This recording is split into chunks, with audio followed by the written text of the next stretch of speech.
Damai sejahtera Allah yang melampaui segala akal akan memelihara hati dan pikiranmu di dalam Yesus Kristus Tuhan kita. Amin. Oras untuk kita semuanya Bapak Ibu. Puji Tuhan, kita kembali lagi bersekutu dan mendengarkan firman Tuhan dari kitab Bilangan pasal 21 ayat 10 sampai ayat yang ke-20. Saya akan bacakan untuk kita semua. Perjalanan ke daerah Moab. Kemudian berangkatlah orang Israel lalu berkemah di Obot. Berangkatlah mereka dari Obot, lalu berkemah dekat reruntuhan di Abraim, di padang gurun yang di sebelah timur Moab. Dari situ berangkatlah mereka, lalu berkemah di lembah Zered. Dari situ berangkatlah mereka, lalu berkemah di seberang sungai Arnon yang di padang gurun dan yang keluar dari daerah orang Amori. Sebab sungai Arnon ialah batas Moab di antara orang Moab dan orang Amori. Itulah sebabnya dikatakan dalam kitab peperangan Tuhan, Waheb di Supa dan lembah-lembah ke sungai Arnon. Dan lereng lembah-lembah, lereng itu terbentang ke tempat di mana terletak kota Ar dan bersandar pada batas daerah Moab. Dari sana mereka ke Ber. Inilah sumur di mana Tuhan berfirman kepada Musa, kumpulkanlah bangsa itu, maka aku akan memberikan air kepada mereka. Pada waktu itu orang Israel menyanyikan nyanyian ini. Berbual-buallah hai sumur, mari kita bernyanyi-nyanyi berbalas-balasan karena sumur yang digali oleh raja-raja, yang dikorek oleh kaum bangsawan di antara bangsa itu dengan tongkat-tongkat kerajaan, dengan tongkat-tongkat mereka.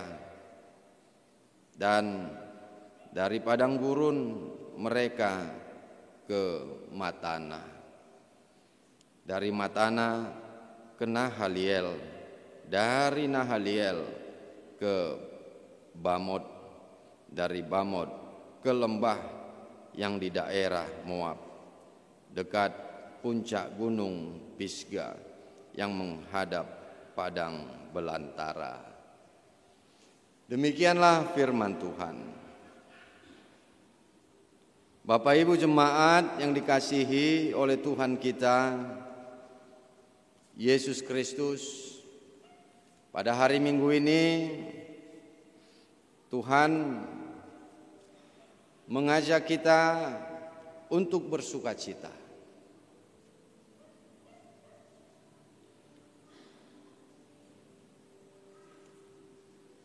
Dan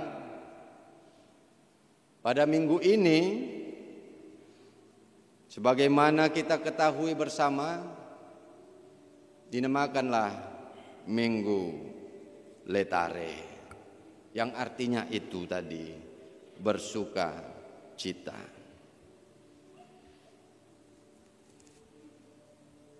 Banyak yang membuat seseorang itu bersuka cita.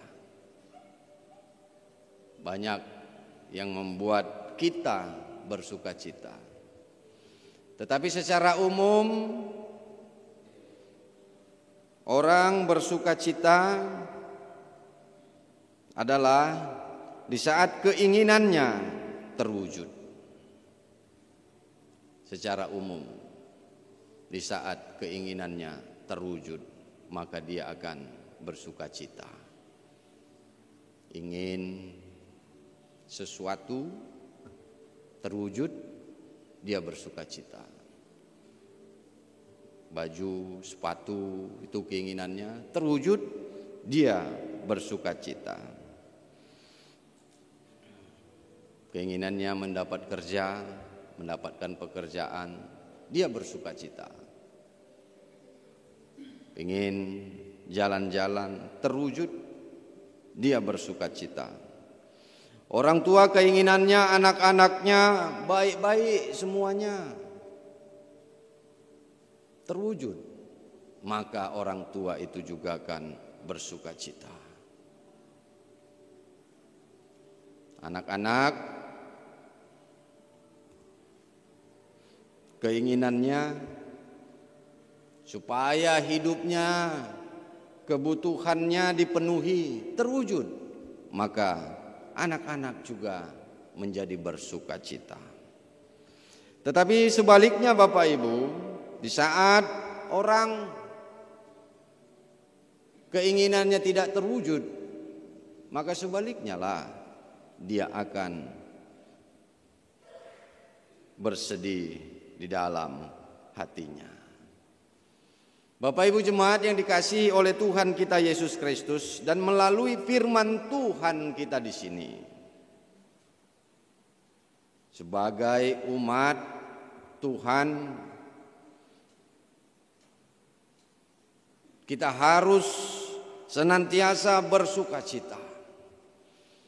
Karena apa Bapak Ibu? Karena melalui firman Tuhan kita di sini kita dapat mengetahui bahwa sesungguhnya Tuhan begitu mengasihi umatnya. Dan Tuhan sesungguhnya memberikan kebutuhan umatnya.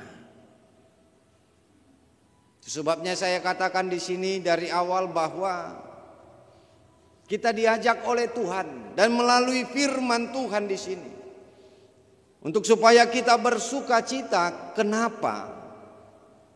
Karena sangat jelas melalui firman Tuhan kita di sini, begitu besar kasih Tuhan kepada umatnya, dan Tuhan memenuhi kebutuhan umatnya. Besar pun kasih Tuhan, dan Tuhan senantiasa memenuhi kebutuhan umatnya itu Bapak Ibu, bukan karena umatnya baik, bukan karena umatnya itu benar, tetapi karena Tuhan memang benar-benar mengasihi umatnya.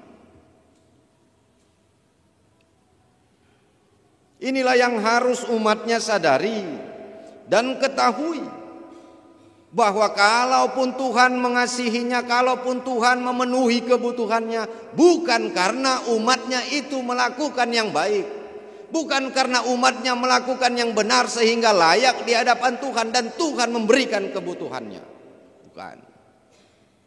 Bukan karena itu, tetapi karena memang benar-benar Tuhan mengasihi umatnya. Inilah yang harus umatnya sadari, inilah yang harus umatnya ketahui, sehingga umatnya senantiasa, sebagaimana nama minggu kita saat ini, letare, supaya seluruh umatnya senantiasa berletare, senantiasa bersukacita. Karena apa? Karena begitu besar kasih Tuhan kepada umatnya, bukan karena perbuatannya, tetapi karena memang benar-benar Tuhan mengasihi dan memenuhi kebutuhannya. Ya, karena kita ketahui bersama Bapak Ibu, bagaimana umat Tuhan itu, Israel itu bangsa yang adalah orang-orangnya itu tegar tengkuk, keras kepala, egois, dengan begitu luar biasa, dan dengan kuasanya Tuhan membebaskan umatnya dari perbudakan di Mesir. Kemudian Tuhan memelihara umatnya di dalam perjalanan sampai menuju tanah Kanaan. Tiang api diberikan Tuhan untuk menjaga mereka di malam hari, tiang awan pada siang hari. Kebutuhan mereka Tuhan berikan roti, manna. Itu semua nyata di hadapan mereka. Itu semua nyata dialami oleh mereka. Bagaimana tangan Tuhan yang begitu perkasa membebaskan mereka keluar dari perbudakan Mesir. Karena Tuhan begitu mendengar jeritan penderitaan mereka. Ya pasti kita ya sedikit banyak tahu 10 tulah paling tidak terjadi mukjizat itu untuk mengeluarkan mereka yang nyata mereka alami, mereka saksikan sendiri. Bagaimana mukjizat Tuhan, kuasa Tuhan melalui Musa untuk supaya mereka lepas dari kejaran para prajurit Fir'aun itu melewati Laut Teberau. Di dalam perjalanan Tuhan senantiasa menyertai umatnya, melindungi umatnya, memelihara, memenuhi kebutuhan umatnya, menghadapi segala bangsa-bangsa di dalam perjalanannya. Tapi itulah yang saya katakan tadi Bapak Ibu. Mereka memang orang-orang yang tegar tengkuk, yang keras kepala, yang egois. Walaupun demikian luar biasanya yang mereka alami sendiri, yang mereka rasakan sendiri. Bagaimana kasih Tuhan, perbuatan Tuhan kepada mereka. Tetapi mereka tetap kerap sekali bersungut-sungut kepada Musa dan kepada Tuhan.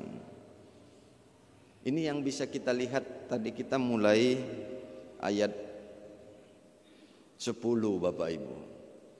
Kalau di ayat 5-nya nih terlihat itu, kalau judul perikop di atasnya itu ular tembaga ya. Di sana umat Tuhan itu, Israel itu bersungut-sungut. Apa katanya khususnya ayat 5 saya bacakan. Lalu mereka berkata-kata melawan Allah dan Musa. Mengapa kamu memimpin kami keluar dari Mesir supaya kami mati di padang gurun ini? Sebab di sini tidak ada roti dan tidak ada air. Dan akan makanan hambar ini kami telah muak. Inilah pernyataan mereka, umat Israel itu tadi. Mereka selalu sering bersungut-sungut. Sehingga di dalam perikop itu Tuhan akhirnya murka dan kemudian akhirnya juga menyelamatkan. Murkanya memberikan ular tulung api ya nggak salah ya, ular tulung api, sehingga banyak orang yang mati. Mereka menjerit, minta ampun kepada Tuhan. Akhirnya Tuhan mengatakan kepada Musa, buatlah ular dari tembaga. Kalaupun mereka digigit ular itu, jika mereka melihat ular tembaga itu, maka mereka akan dapat selamat dari kematian. Walaupun demikian tetapi mereka tetap dikasihi umatnya, tetap diberikan Tuhan keselamatan. Dan ini juga firman Tuhan kita di sini. Walaupun demikian tadi perbuatan-perbuatan umatnya itu, tetapi dengan nyata kita bisa melihat luar biasanya kasih Tuhan kepada umatnya yang juga senantiasa memenuhi kebutuhan umatnya itu. Walaupun demikian perbuatan umat itu kepada Tuhan yang kerap menentang Tuhan dan bersungut-sungut, tetapi Tuhan setia mengasihi umatnya dan memberikan kebutuhan umatnya. Bapak Ibu jemaat yang dikasihi oleh Tuhan kita Yesus Kristus, demikian juga di dalam perjalanan kehidupan kita. Banyak yang kita hadapi, tetapi satu yang pasti, kita diingatkan melalui firman Tuhan kita pada saat ini. Tuhan begitu mengasihi kita. Tuhan akan senantiasa memenuhi kebutuhan kita. Sebagaimana Tuhan memenuhi kebutuhan mereka dengan memberikan air untuk kehidupan umat Israel itu di dalam firman Tuhan kita di sini. Sukacita terbesar yang dialami oleh umat itu adalah di mana mereka dipenuhi kebutuhannya oleh Tuhan, yaitu air kehidupan itu di tengah-tengah perjalanan kehidupan mereka menuju tanah Kanaan. Demikian juga yang harus kita yakini, Bapak Ibu, kita imani di dalam kehidupan kita. Pastinya tidak terhingga banyaknya perbuatan Tuhan, besar kasih-Nya untuk memenuhi kebutuhan kita. Bukan karena baik kita, enggak. Bukan karena kita benar, tidak. Tidak ada yang melayakkan kita untuk supaya kita benar, baik, sehingga kita mendapatkan kasih Tuhan, mendapatkan segala kebutuhan yang dalam kehidupan kita. Tetapi segala sesuatu yang baik itu memang adalah dari Tuhan untuk kehidupan kita. Ini yang meyakinkan kita bagaimanapun kehidupan kita. Tetapi satu yang kita ingat, bahwa kita adalah orang yang begitu dikasihi Tuhan dengan nyata di dalam kehidupan kita, di mana kehidupan kita senantiasa dipenuhi kebutuhan kita oleh Tuhan. Dari Tuhan itu, Bapak Ibu, segala sesuatu yang baik yang kita terima, sebagaimana tertulis di Yakobus 1 ayat 17 itu. Segala sesuatu yang baik itu datangnya dari atas, dari Tuhan yang memberikan untuk kita. Yang terakhir yang mau saya sampaikan, Bapak Ibu, melalui firman Tuhan kita di sini, air kehidupan yang diberikan Tuhan kepada umatnya itu untuk memberikan kehidupan kepada umatnya. Tetapi kehidupan yang sesungguhnya sudah dirancang Tuhan untuk supaya diterima oleh seluruh dunia ini, yaitu melalui Tuhan kita Yesus Kristus. Dialah air kehidupan yang sesungguhnya, sebagaimana epistel kita tadi, terutama di ayat yang terakhir, di ayat yang ke-14 itu, bahwa air kehidupan itu yang membuat orang tidak akan haus lagi, tetapi dia akan memperoleh kehidupan yang kekal. Dialah air kehidupan untuk kita. Air itu adalah bagi orang yang haus, sebagaimana umat itu yang membutuhkan air itu, demikianlah Tuhan memberikannya untuk mereka. Air kehidupan itu adalah untuk orang yang haus, untuk orang yang berdosa, supaya dosa-dosanya diampuni sehingga dia memperoleh kehidupan yang kekal. Demikianlah kita. Kita harus menunjukkan rasa haus kita. Kita harus menunjukkan bahwa kita adalah orang yang berdosa di hadapan Tuhan, sehingga Dia akan memberikan air kehidupan itu.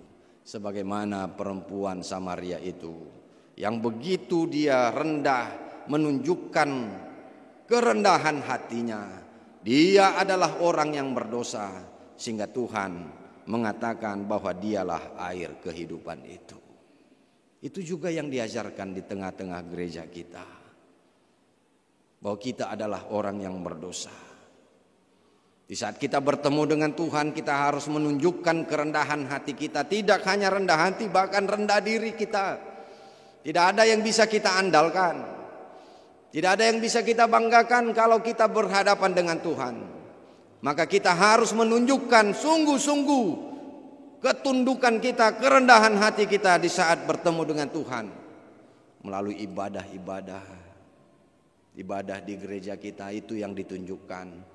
Kita orang yang membutuhkan pertolongan dari Tuhan. Kita orang yang begitu rendah, yang mau diselamatkan oleh Tuhan, yang mau diampuni dosa-dosanya oleh Tuhan. Demikianlah yang harus kita tunjukkan. Hidup di dalam kerendahan hati, terutama di hadapan Tuhan. Sebagaimana perempuan Samaria itu. Itu sebabnya AKBP seperti itu. Di dalam ibadah-ibadahnya, dengan kehikmatan, dengan kerendahan hati, bertemu, berjumpa, bersekutu dengan Tuhan. Di saat berdoa apalagi, meminta keselamatan kepada Tuhan, meminta pertolongan Tuhan. Itu sebabnya kita tidak setuju dengan doa-doa yang menganggap dia terlihat tidak menunjukkan kerendahan hati. Ya, kita bisa ya membedakan Bapak Ibu ya, orang yang rendah hati dan yang tidak ya, melalui perkataannya, melalui intonasinya, melalui gestur tubuhnya. Ya, demikian juga di saat berdoa. Dia rendah hati enggak nih berdoa ini? Ya, kalau suaranya kuat-kuat seperti menyenggak-nyenggak, enggak ada pasti rendah hatinya di situ. Itu pasti enggak rendah hati. Gestur tubuhnya tidak kusuk dalam berdoa, dia tidak pasti rendah hati. Di saat dia berjumpa dengan Tuhan, dia tidak menunjukkan rendah hati. Ini namanya kesombongan rohani. Tetapi kita harus menunjukkan kerendahan hati, merasa dia kaya rohani. Tetapi yang sesungguhnya harus kita lakukan adalah kita harus mengatakan dalam diri kita bahwa kita adalah orang yang berdosa, kita miskin secara rohani. Itu sebabnya dikatakan, saya tetap harus selalu sampaikan ya, Matius 5 ayat 3 itu ya. Berbahagialah orang yang miskin, karena mereka akan memperoleh kerajaan surga. Miskin di sana adalah miskin dalam rohani. Itu sebabnya bahasa Bataknya dikatakan martua mahamuna pogos tondi. Aidina sidado harajauni de Batak. Pogos tondi. Itu yang harus kita tunjukkan. Itu yang harus kita lakukan di hadapan Tuhan. Kita merasa orang yang hina. Kita merasa orang yang berdosa. Kita butuh air kehidupan itu. Kita adalah orang yang haus akan air kehidupan. Jangan seperti orang yang merasa dia yang paling kudus, merasa dia yang paling benar, merasa dia yang paling dekat kepada Tuhan. Di saat dia berdoa, dia tidak menunjukkan kerendahan hatinya. Itu sebabnya gereja kita selalu mengajarkan supaya kita hidup di dalam kerendahan hati, terutama kita di saat berjumpa dengan Tuhan. Amin. Kita berdoa.